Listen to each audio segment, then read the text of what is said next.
are officially in trouble. It's not because they lost the game last night, game 1 of the NBA Finals, 118-109, courtesy of a 32-point explosion from Pascal Siakam, my choice for most improved player of the year. He dropped 32 points. He had 14 of 17 shots. That's 82% from the field, ladies and gentlemen. He was absolutely sensational. Getting out on the open court, getting out on the break, driving to the basket with aggression, blocking shots. Pascal Siakam was pretty much doing it all. It was incredibly impressive, and he deserves an awful lot of credit for what he did. He had 2 blocks on the evening. Had 2 blocks.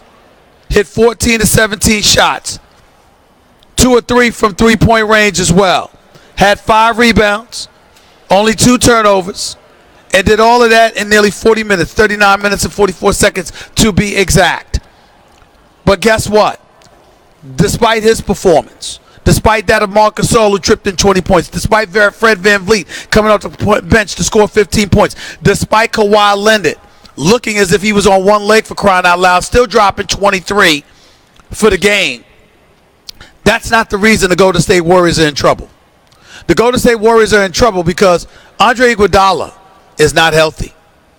And when you look at the Golden State Warriors and the fact that Kevin Durant is already out, and it's presumed that he won't find himself in a situation where he'll be available at the very earliest before Game 4, if that might be pushing it. When you got Boogie Cousins, who returned last night after a 14-game absence from the postseason, courtesy of getting hurt in Game 2. Courtesy of getting hurt in Game 2 of the Western Conference first round. When you look at a guy like Andre Iguodala hurt, when you see Boogie Cousins, who just got back, when you look at Kevin Durant, who presumably will not be back, ladies and gentlemen, the Golden State Warriors may not have enough bodies.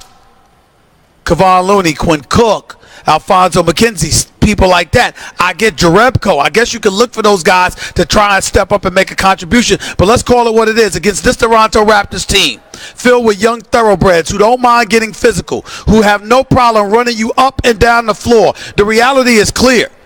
The Golden State Warriors may not have the bodies necessary in order to win this series. I picked them to win the series, but I don't give a damn what people say about me being wrong. Listen, I never worry about my predictions when guys are healthy. I'm going to be right most of the time. Sometimes I'm going to be wrong. My record with the NBA Finals is not that impressive, by the way. But there's a whole bunch of things that happen. I remember years ago when Draymond Green got suspended in Game 5. I had the Warriors winning that series in 5. Draymond Green gets thrown to the floor like LeBron, kicks his feet up, and the NBA decides to give LeBron James and the Cleveland Cavaliers the ultimate stimulus package. They suspend Draymond for Game 5. Bogut and Iguodala gets hurt in Game 5. As a result, they lose that game, and then obviously Game 6 and 7 because Bogut and Iguodala couldn't go. And Iguodala in Game 7 certainly wasn't healthy. So I look at it from that perspective. I look at how I picked Miami to beat to lose to San Antonio one year, and Ray Allen came and saved the day when I had San Antonio in 6. And they had the tape going around the arena, getting ready to celebrate at American Airlines Center or American Airlines Arena in Miami. So these kind of things happen. But you know what? When it comes to injuries, listen, everything goes out the window because you make these predictions based on health. Things happen during the game, and you understand that. But health and suspensions are not a part of the prognostications. You don't anticipate people going to get thrown out. You don't anticipate people going to get injured. And with the Golden State Warriors, that clearly appears to be the case, and as a result, this is the situation they now find themselves in. Down 1-0 in this series, in a world of trouble. In a world of trouble. Now, you got some people out there that think mere bag of shells, Golden State will be just fine. And by the way, I don't blame them. Because I'm not jumping off that bandwagon. I'm of the mindset that the Golden State Warriors can still win this series. I'm looking at the fact that last night, in the second half, despite not having their A game, despite Steph Curry being the only one who truly showed up, that the Golden State Warriors still were within 3 points. 6 points and 7 points on repeated occasions. Toronto wasn't pulling away from them. But when I saw Iguodala, I don't know whether it was the hamstring or the calf or whatever, I said, my God, I can't catch a break. You look at Jordan Bell, he started. You look at Kevon Looney, he can play. You look at Alfonso McKenzie, somebody I think that they should strongly consider giving more minutes to. And I don't mind Quinn Cook either. I just find myself looking at the Golden State Warriors and wondering how many bodies can they lose? It's one of those situations where a dynasty is coming to an end, and you know when you can see it, it's usually for health reasons. Certain dudes just ain't what they used to be, health-wise. They're just dragging and lagging just a little bit. You just see stuff like that, and it drives you absolutely nuts. That's what I'm witnessing from the Golden State Warriors. But let me tell you something. Game 2 is going to tell me a lot.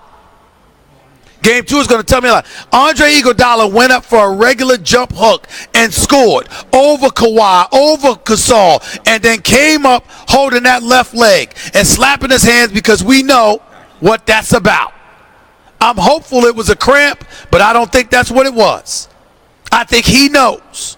He's hobbled. He knows he can't go. Last year they go against the Houston Rockets in the Western Conference Finals. Everybody's talking about Chris Paul. Chris Paul's not 100%. Chris Paul's not healthy. I'm sorry. He goes down in Game 5. Can't go in Game 6 or 7 because of that hamstring. Oh, my goodness. Well, you know what? Houston should have still beat the Golden State Warriors or Golden State. If it were not for Chris Paul, they would have gone to the NBA Finals, the Houston Rockets, and they would have won a championship. Let me tell you something. If Andre Iguodala wasn't hurt, Houston, that series last year wouldn't have went past 6. Andre Iguodala would have played. I'm telling you right now, Houston wouldn't have taken Golden State 7 games last year. It wouldn't have happened. And oh, by the way, if Kevin Durant hadn't gotten hurt, it would have ended in 6 anyway this year. And if Kevin Durant was here right now, healthy, I got news for y'all, ladies and gentlemen. It wouldn't be a series. Y'all can slice any way y'all want to. I know that the Toronto Raptors can play. I know they're a stout defense. I know they are no joke. They are a team to be reckoned with. But I assure you, if Kevin Durant were healthy, Golden State would have this series wrapped up in 5 games. 5. I won't disrespect Toronto by saying I wouldn't give them 1 game, but that's about it. Right here at the Scotiabank Arena in Toronto, Canada, Golden State will be celebrating a 3-peat. It'd be a wrap. But now, that's all in jeopardy. And clearly, this is the end of the Warriors as we knew it. I can't imagine the Warriors bringing back Livingston after this year. I can't imagine them bringing back Iguodala after this year, even though when healthy, he can really defend, and he's really big time. We all surmise and assume Kevin Durant is going to be gone, that he's going to go to New York. You got some people saying Brooklyn. I'm still going to contend it's the Knicks. But I tell you something right now. You want me to tell you what this entire discussion should put to bed? Want me to tell you what this should put to bed? This notion. This ridiculous, idiotic, asinine, blasphemous notion that the Golden State Warriors are a better team without Kevin Durant. Ladies and gentlemen, there's no team on this earth that has Kevin Durant that's better off without him. He's that surreal. He's that great. He's that phenomenal. Y'all need to wake up and slap yourself for even dreaming something that nonsensical. Kevin Durant is that big time. And Kevin Durant is of the mindset and the situation. I'm here to tell you something right now. I'm sure he wants to come back. I would love to see Kevin Durant come to the rescue and walk back on the court after all this blathering about what they're supposed to be without him and remind the world just the hell who he is. You know who he is. Y'all know who he is. I would love for him to do that. It remains to be seen whether or not he's somebody that's going to be able to do that. Because that calf injury, they say, usually takes 3 to 6 weeks. It's usually about 5 to 6 weeks. This is week 3. Next week, by game 4, it'll be 4 weeks. Usually you need an additional 2 more weeks, but he doesn't have those 2 weeks. He doesn't have it. And so now we find ourselves in a situation where we got to wonder about what Golden State's going to be.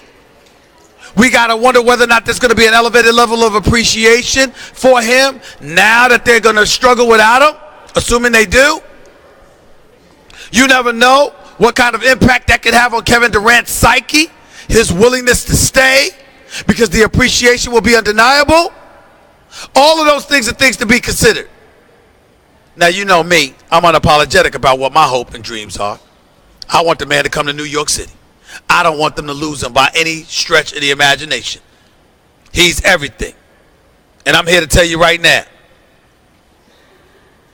in the end, what this comes down to, more so than anything else, is that Kevin Durant is all world, that the Warriors are not who we thought they were without him, or not who y'all thought they were without him, because I certainly never had that problem. And now it's a situation where Kevin Durant, where do you go from here? And that brings me to my next topic of discussion, as it involves Kevin Durant, because let me tell you something right now. You hear so many different things. You really, really do. Here's one of the things you hear. Number one, Kevin Durant's going to New York. They'll give him the world. Whatever he wants, the coach he wants. He'll have an avenue if he wants one. Obviously, Dolan will do everything he can to help make him a billionaire. He'll take care of his people, whatever Kevin Durant wants. If Kevin Durant wants a pedicure and a massage every day, he'll have it. Here in Canada, in Toronto, they got Kawhi and Dine, where you got free meals going on every day. Kawhi Leonard, he could have free food for life if he stays in Canada. Let me ask you a question. You think somebody going to charge KD for food if KD come to New York City? Do you think that KD will have to pay for a Broadway ticket? You think that if KD wanted to ring the bell on Wall Street, do you think somebody going to tell him no? You think if KD went into a hookah bar or a restaurant or any place, you really think he's going to have to pay? See, New York, you don't have to advertise that you get free stuff. You just give it to you. Let me put myself on Front Street. Ladies and gentlemen, I get stuff for free. And I'm just Stephen A. I mean, Stephen A is very, very significant, if I should say so myself. I mean, it's not like I'm a nobody. But I ain't Kevin Durant. That brother ain't going to have to pay for anything. The jet, here's what makes me laugh. Listen, ladies and gentlemen, do y'all understand that James Dolan made the private jet available to pick up from home and take back home after every game? Tyson Chandler? Tyson Chandler played for the New York Knicks and had access to the private jet for very good reason, by the way. Let me take the smile off my face. His mother was suffering from cancer, and obviously he wanted to spend every waking moment he could with her.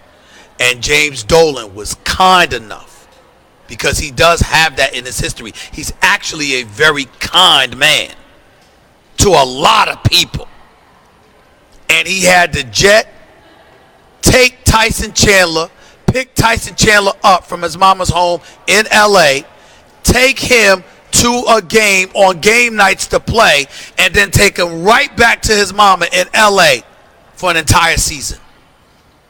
That's what Tyson Chandler had done for him by James Dolan in Mike Woodson's last season as head coach of the New York Knicks. That's how phenomenal that was on the part of James Dolan. I only bring that up to say this. James Dolan did that for Tyson Chandler. What do you think he's going to do for Kevin Durant? He'll do anything the man wants. Anything. If he comes to New York. And oh, by the way, it's Kevin Durant that's going to decide who comes with him. Kyrie, Kemba, etc. You hear Kyrie, but you're also hearing that Kyrie wants to strongly consider Brooklyn. Brooklyn obviously thinks they got a shot at both. The Clippers obviously think they got a shot at Kevin Durant and Kawhi Leonard.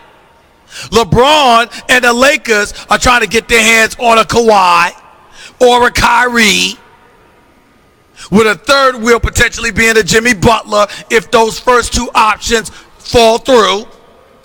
So these are all the things that are going on in free agency. And the reason why you don't have people talking about Kawhi is because Kawhi has nothing to say, A, and B, he only cares about one or two places: staying in Toronto or going to the Los Angeles Clippers, according to numerous NBA insiders who speak to his uncle, because they damn sure ain't getting nothing from Kawhi. You ain't getting nothing from Kawhi but a high and by. That cyborg mentality that Charles Barkley says he has is absolutely positively recognizable. It is what it is. Tyson, Kawhi Leonard has nothing to say to anybody about anything. Serge Ibaka on his podcast or his dining show or whatever the hell it was couldn't even get Kawhi Leonard to talk about it. It's not what he does. And oh, by the way, I've heard KD has adopted the same mentality. KD has people close to him. He will walk away from them, from what I hear, the second anybody brings up him in free agency. He ain't talking about it. And by the way, I don't blame him. I could be interviewing KD right now, and I wouldn't ask him about free agency. Because I know that comes July. I'm not going to ask him about it during the NBA Finals and disrespect him and compromise him and put him in that kind of position where he's talking about that while he's playing for the Golden State Warriors in the NBA Finals. If the Finals were over, that would be different. But to talk about that during the Finals, that's just disrespectful and troublemaking. And that's not something I'm going to do if I were to interview him. So let's just be clear about that. But make no mistake about it. Understand what's going on. Kevin Durant has free agency in the palm of his hands, particularly if he comes back during these NBA Finals and shows out in any way. Kevin Durant has it in the palm of his hands. A, Kevin Durant could go to New York with Kyrie to the Knicks. B, he could choose to go to Brooklyn with Kyrie. C, he could choose to go to the Clippers with Kawhi. Hell, if he wanted to, he could go to the Lakers with LeBron, even though that ain't happening. This is what is going on with KD. In the palm of his hands. There's no suspense with Kawhi in everybody's eyes because it's either Toronto or go to the Clippers. The suspense evolves around KD, not just because of where he may go, but who he may join. Do you understand that KD can elect to join Kyrie, Kawhi, or LeBron? And wherever he goes, automatically shifts the balance of power. If he joins Kyrie in New York, they have the power in the East. If he joins Kawhi with the Clippers, he has the power in the West. Or if he joined LeBron in LA with the Lakers, he got the power in the West. That's the situation that KD has in the palm of his hands. Why should he say anything and eradicate and omit the suspense of it all? Why should he do that? Well, all he needs to do is chill, shut the hell up until he makes his decision, while everybody else banters back and forth about what he might do.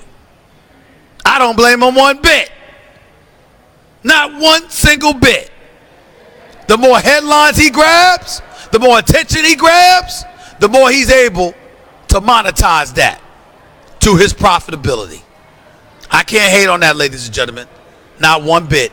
888-SAY-ESPN. That's 888-729-3776. You are listening live to the Stephen A. Smith Show, ESPN Radio, ESPN News. That was Straight Talk Wireless. Everything for less, only at Walmart. Coming up, I'm going to get a little bit into, actually a lot into the situation going on in Houston. In case you missed the news, Mike D'Antoni had his agent call the Houston Rockets, refusing to accept their offer of a new deal. And as a result, he's going to play out the last year of his contract while Daryl Morey, the general manager extraordinaire, spends his time on the phone trying to reshape this roster.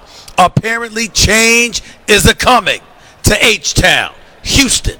Should it? Is it the wise thing to do? We'll discuss that and more in just a minute. You're listening live to Stephen A. right here on the Stephen A. Smith Show, ESPN Radio, ESPN News. By the way,